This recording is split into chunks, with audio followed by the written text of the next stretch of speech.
নমস্কাৰ village farm YouTube চেনেললৈ সকলোকে স্বাগতম জনাইছোঁ। এয়া হৈছে হাইব্ৰিড সুপাৰ নেপিয়াৰ। এয়া দেখা পাইছে আপোনালোকে, এইটো এটা ষ্টিক লগোৱা হৈছে হাইব্ৰিড সুপাৰ নেপিয়াৰৰ। আৰু এইখিনিৰ বয়স আজি মাত্ৰ 10 দিন বয়স হৈছে। 10 দিন বয়সত ইমানখিনি গ্ৰথ লৈছেগৈ। নতুনকৈ এইটো গজালি আহিছে, নতুন গজালি হয়, মাটিৰ তলৰ পৰা আহিছে। তলত এটা গাঁঠি আছে আৰু সেই গাঁঠিটোৰ পৰাই এনেকুৱা ধৰণে নতুনকৈ গজালি আহিছে। তাৰপিছত আৰু এটা দেখা পাইছে, মাত্ৰ এটা ষ্টিক লগাইছোঁ। এইটো হৈছে হাইব্ৰিড সুপাৰ নেপিয়াৰ। মই বাহিৰৰ পৰা অৰ্ডাৰ কৰি লৈ আহিছিলোঁ। 500টা কাটিং আনিছিলোঁ মই। বাকী 500টাৰে কিছু সংখ্যক বেয়া হৈ গৈছে, শুকাই গৈছে। আৰু ভালে থকাখিনি যিখিনি ভালে আছে সেইখিনি এনেকুৱা ধৰণে সুন্দৰকৈ গজালি আহি গৈছে। দেখা পাইছে,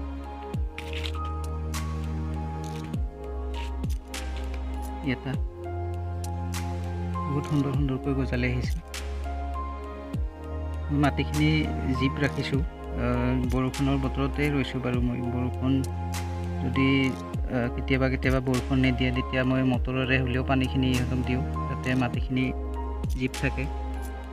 গতিকে ৰোপণ কৰাৰ 20-25 দিনলৈকে ইহঁতক পানীৰ যোগানটো অলপ ভালদৰে ধৰিব লাগিব। বৰষুণ দিলেতো কোনো অসুবিধা নাই, কিন্তু আৰু যদি বৰষুণ নিদিয়ে, ৰ'দ দি থাকে, তেতিয়াহ'লে সন্ধিয়া সময়ত হ'লেও ইহঁতক মটৰেৰে হ'লেও বা যেনেকৈ নহওক পানীৰ যোগানটো ধৰিব লাগিব।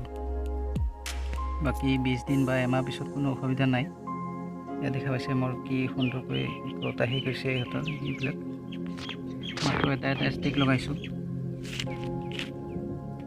এইটো হৈছে হাইব্ৰিড সুপাৰ নেপিয়াৰ, থাইলেণ্ডৰ প্ৰজাতি হয়, পাকচং 1 বুলি কোৱা হয়। সিহঁতৰ গ্ৰথ লেভেলটো বহুত বেছি আৰু প্ৰটিনটো যথেষ্ট পৰিমাণৰ আছে। সাধাৰণতে আমাৰ যিবিলাক নেপিয়াৰ আছে, সেই নেপিয়াৰতকৈ এইটো সম্পূৰ্ণ বেলেগ হয়। আপোনালোকে নাভাবিব যে নেপিয়াৰ সকলো নেপিয়াৰে একেই হয়, কিন্তু একে কেতিয়াও নহয়। এইটো হৈছে হাইব্ৰিড সুপাৰ নেপিয়াৰ পাকচং 1 আৰু ইয়াৰ হাইটটো যথেষ্ট পৰিমাণৰ হয়। 3 মাহ বয়সলৈকেতো 18 ফুটলৈকে হ'ব বুলি কৈছে তেওঁলোকে। গতিকে মই প্ৰথম লগাইছোঁ, যদিও আপোনালোকক দেখুৱাম কিমানখিনি হয়গৈ। এমাহ পাছতে মই আৰু আপোনালোকক ভিডিঅ' আপডেট দিম কিমানখিনি হয়। বাকী এটা এনেকুৱা ধৰণে গজালি আহি গৈছে। মই 500টা কাটিং আনিছিলোঁ। 500টাৰ ভিতৰত কিছু সংখ্যক বেয়া হৈছে বাৰু। যিখিনি বেয়া হৈছে কোনো কথা নাই, আৰু বাকী ভালে থকাখিনি এনেকুৱা ধৰণে গজালি আহিছে।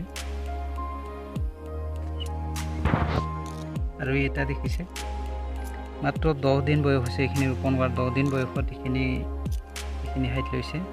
ইমান সুন্দৰকৈ গজালি আহিছে।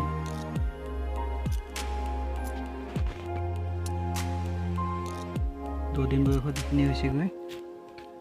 আৰু বাকী আপোনালোকক এমাহ বয়সত কিমানখিনি হাইট হয়, কিমানখিনি সিহঁতৰ নতুনকৈ গজালি মিলে, এইখিনি আপোনালোকক ভিডিঅ' আকাৰে মই আপডেট দিম।